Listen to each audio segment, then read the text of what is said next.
Mark எழுதின சுவிசேஷம் 10ஆம் அதிகாரம் 17வது வசனம். பின்பு அவர் புறப்பட்டு வழியிலே போகையில் ஒருவன் ஓடி வந்து அவருக்கு முன்பதாக முழங்கால் படியிட்டு, நல்ல போதகரே, நித்திய ஜீவனை சுதந்திரிப்பதற்கு நான் என்ன செய்ய வேண்டும் என்று கேட்டான். இயேசு கிறிஸ்து ஒரு கூட்டத்தின் மத்தியிலே பிரசங்கம் பண்ணிக்கொண்டே நடந்து வந்து கொண்டிருக்கிறார். அப்பொழுது மற்றொரு பக்கத்திலிருந்து ஒருவன் ஓடி வந்ததாக இந்த பகுதியிலே நாம் வாசிக்கிறோம். ஒருவன் ஓடி வந்தான். ஓடி வந்தவன் எப்படிப்பட்டவன் என்பதை குறித்து விளக்கம் இங்கில்லை. வயது முதிர்ந்தவனா, சின்ன பையனா, இந்த விளக்கம் இந்த பகுதியில் எழுதப்படவில்லை. ஆனால் மத்தேயு சுவிசேஷம் 19ஆம் அதிகாரம் 20வது வசனத்தில் ஓடி வந்தவன் வாலிபன் என்று எழுதப்பட்டிருக்கிறது. ஓடி வந்தவன் வாலிபன். இயேசுவை தேடி ஓடி வருகிறான். ஆவிக்குரிய காரியங்களை தெரிந்து கொள்ள ஓடி வருகிறான். பிரசங்கின் புஸ்தகம் 12ஆம் அதிகாரம் 1 வசனத்தில் உன் வாலிப பிராயத்திலே உன் சிருஷ்டிகரை நினை என்று எழுதப்பட்டிருக்கிறது. எந்த வயசுல கடவுளை தேடணுமா? வாலிப பிராயத்திலே. ஏன் இந்த வாலிப பிராயத்திலே கடவுளை தேடணும்? இந்த வாலிப வயதுல தான் எண்ணங்கள் மாறுபடுகிறதும், எண்ணங்களிலே வளர்ச்சிகளும், எண்ணங்களிலே புதுமைகளும் தோன்றுகிறது இந்த வாலிப பருவத்திலே தான்.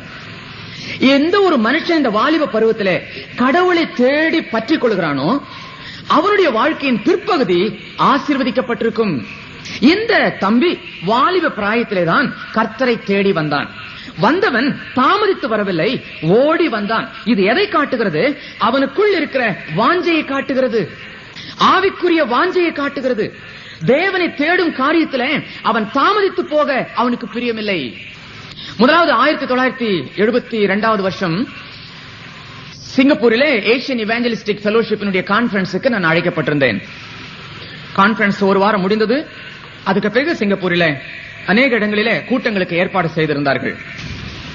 ஒரு நாள் நானும் போதகரும் காரிலே பிரயாணம் பண்ணி போகும்போது டிராபிக் ஜாம் ஆனதுனால கார்கள் அப்படி நின்று விட்டது.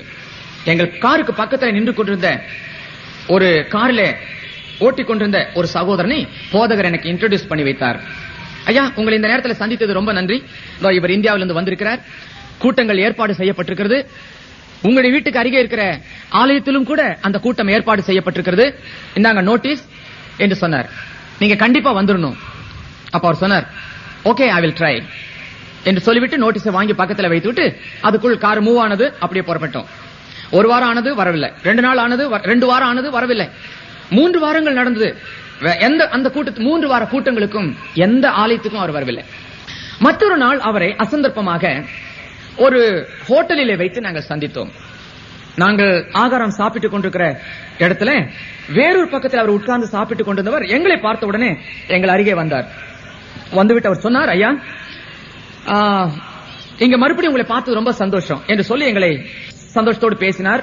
அப்பொழுது போதகர் சொன்னார், என்னங்க 3 வாரமா உங்களை பார்க்க முடியலையே கூட்டத்துல. நான் உங்களுக்கு அன்னைக்கு நோட்டீஸ் கொடுத்தனே, ஏன் நீங்க கூட்டத்துக்கு வரல? அப்ப அவர் சொன்னார், என்ன பார்த்துட்டு சொன்னார், பாருங்க, இந்த போதகருக்கு எப்பவுமே இதே மாதிரிதான், ஏன் வரல. என்னுடைய பிஸி எப்படின்றது அவருக்கு நல்லா தெரியும். ஒவ்வொரு நாள் ராத்திரியும் 1:30 மணி 2 மணி ஆகுதுங்க நான் வீட்டுக்கு வரத்துக்கு. அநேக ஞாயிற்றுக்கிழமைகளில ஆராதனைக்கே எனக்கு போகிறதுக்கு நேரம் இல்லை. நான் மிகவும் பிஸியானவன், மிகவும் அதிகமான வேலை உள்ளவன். இவ்வளவு காரியம் இவருக்கு புரியுதுங்க. ஆனா என்ன பார்க்கும் போதெல்லாம் கேட்பார், ஏன் கோயிலுக்கு வரல, ஏன் ஆராதனைக்கு வரல. அப்ப போதகர் சொன்னார், நான் திருப்பி இன்னொரு நோட்டீஸ் உங்களுக்கு தரேன், மறந்துடுவீங்கன்றதுக்காக. ஏதாவது ஒரு 3 கூட்டத்துல அட்டெண்ட் பண்றதுக்கு ஏதாவது முயற்சி பண்ணுங்க. ஓகே, ஐ வில் ட்ரைன்னு சொல்லிட்டு போனார். அவ்வளவுதான். 3 நாள் கூட்டம் முடிஞ்சிருச்சு. 4வது நாள் கூட்டம், கடைசி கூட்டம் நடக்குது. அதை முடிச்ச உடனே நான் மலேசியாவுக்கு போகணும். அப்போ மாலை நேரம் 7 மணிக்கு கூட்டம். 6:30 மணிக்கு நான் கூட்டத்தை ரூம்ல ஜெபம் பண்ணிட்டு இருக்கிறேன். போதகர் கதவை தட்டி உள்ளே வந்தார். ஒரு அவசரமான ஒரு காரியம்.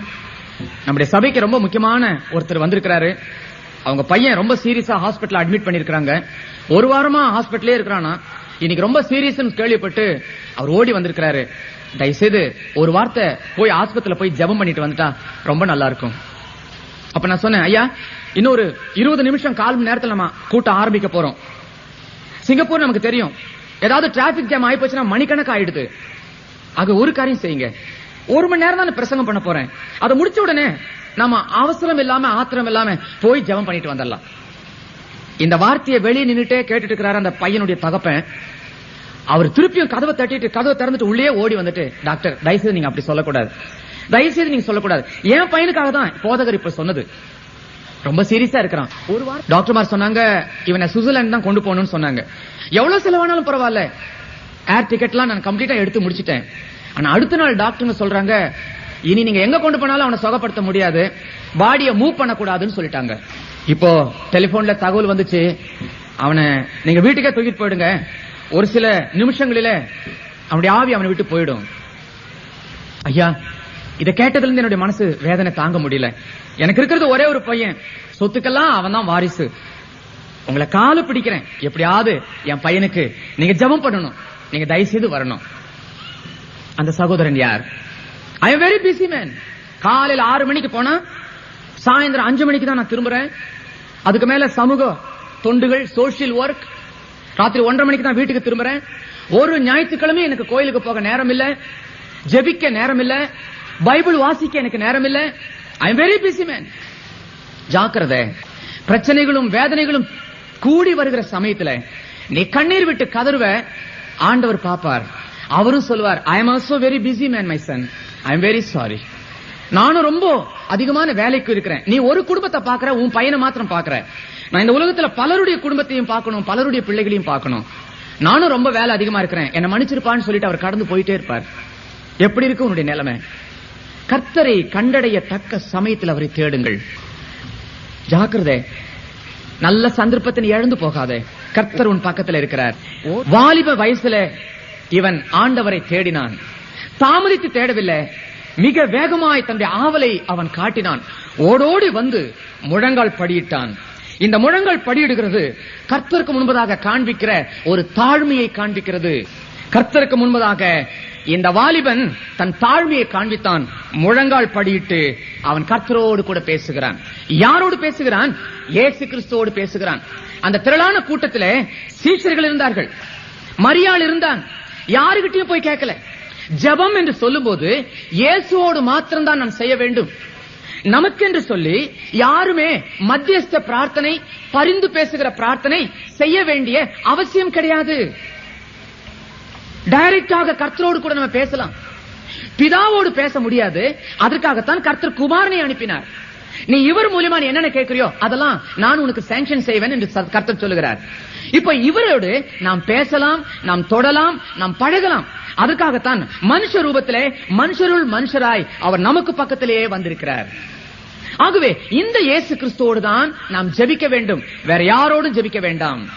1 தீமோத்தேயுடைய புத்தகத்திலே 2ஆம் அதிகாரம் 4-5 வசனத்தில் சொல்லப்பட்டிருக்கிறது, தேவனுக்கும் மனுஷனுக்கும் மத்தியஸ்தர் ஒருவரே, அது இயேசு கிறிஸ்து என்று தெளிவாக எழுதப்பட்டிருக்கிறது. ஆகவே மரியாளை தொல்லைப்படுத்த வேண்டாம், ஆண்டனியை தொல்லைப்படுத்த வேண்டாம், செத்துப்போன ஆத்துவாக்களை தொல்லைப்படுத்த வேண்டாம். இயேசுவோடு மாத்திரமே நாம் தொடர்பு வைக்க வேண்டும். இது உபதேச குழப்பம் அல்ல, இது வேத புஸ்தகத்தின் அடிப்படை உபதேசம். அடுத்தது, இவன் என்ன கேள்வியை கேட்கிறான்? தேவையில்லாத கேள்வி அவன் கேட்கவில்லை. இந்த காலத்துல கேள்வி கேளுங்கன்னாக்கா பிரயோஜனம் இல்லாத கேள்வி கேட்பாங்க. என்னுடைய பத்திரிக்கை, என்னுடைய பேரு ஜாமக்காரன் பேர். அதுல ஒருத்தர் இப்படி அந்த கேள்வி பதில். அதுல ஒரு சகோதரன் என்ன கேள்வி கேட்கிறாரு, சார் சில மாசமா எனக்கு இந்த வலது கை உள்ளங்கை சொரிச்சல் எடுக்குது, இது என்னுடைய ஆவிக்குரிய அர்த்தம் என்ன, இதுக்கு நான் என்ன பண்ணணும்னு கேட்கிறேன்.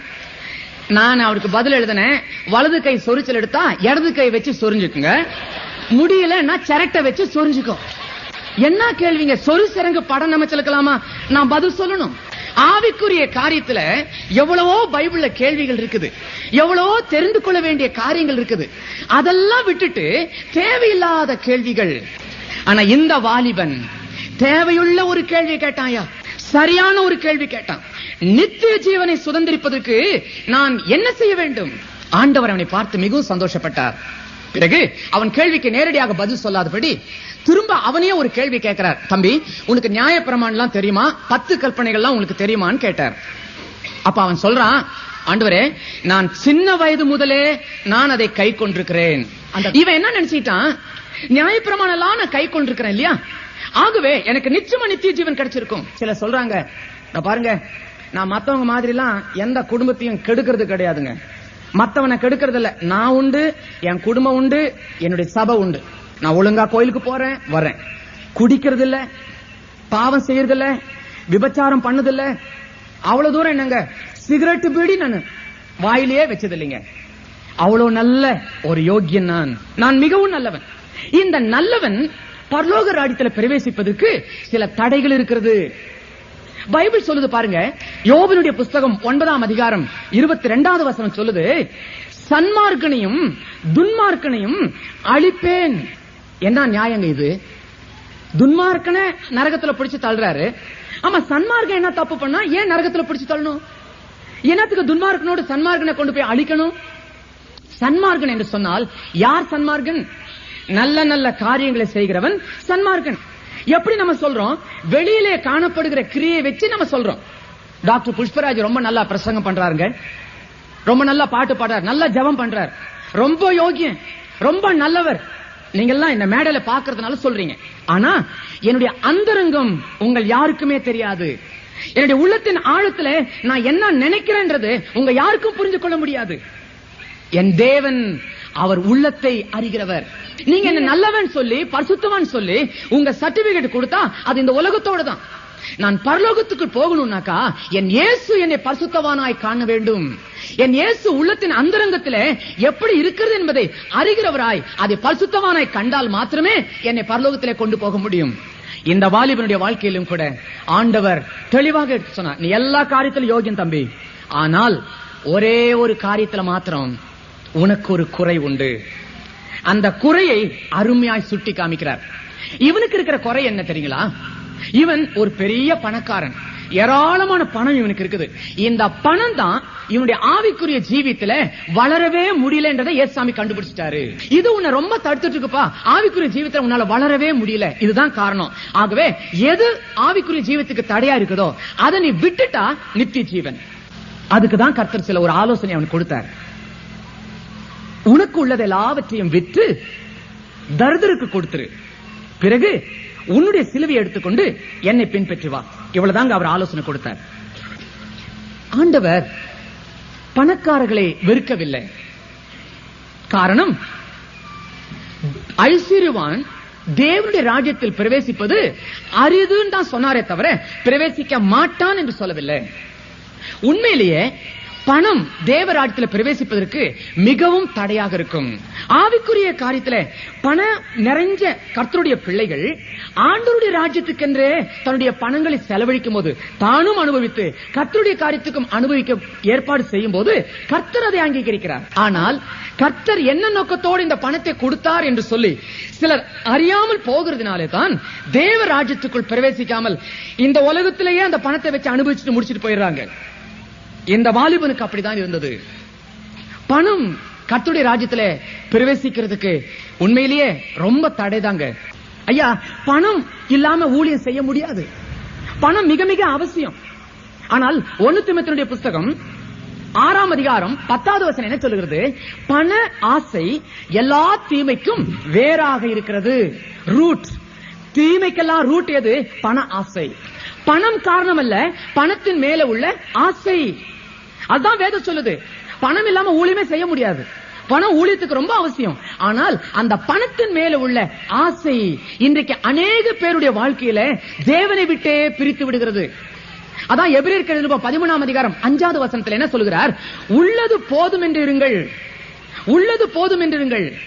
நீங்க காரணம், நான் உன்னை ஒரு நாளும் கைவிடுகிறது இல்லை, நான் உலகத்தின் கடைசி வரைந்து நான் உன்னோடு கூட இருக்கிறேன், உனக்கு உள்ளதை போதும் என்று இரு, அது உனக்கு ஆசீர்வாதம். அருமையானவர்களே, இப்படிப்பட்ட உள்ளது போதும் என்று எந்த ஒரு மனுஷனுக்கு ஒரு திருப்தி ஏற்படுகிறதோ அவனுடைய வாழ்க்கையில எவ்வளவு பணம் வந்தாலும் ஒரு நாளும் விழுந்து போவதே கிடையாது. உள்ளது போதும் என்று நினைக்கிற மக்கள் கர்த்தரால் ஆசீர்வதிக்கப்படுகிறார்கள். ஆனா இப்ப எப்படி யோசிக்கிறோம்? இன்னும் அந்த வழியில பணம் கிடைக்குமா, இந்த வழியில பணம் கிடைக்குமா, இன்னும் அப்படி ஒன்று செய்யலாமா, இப்படி ஒன்று செய்யலாமா? கர்த்தர் ஒவ்வொருத்தருக்கும்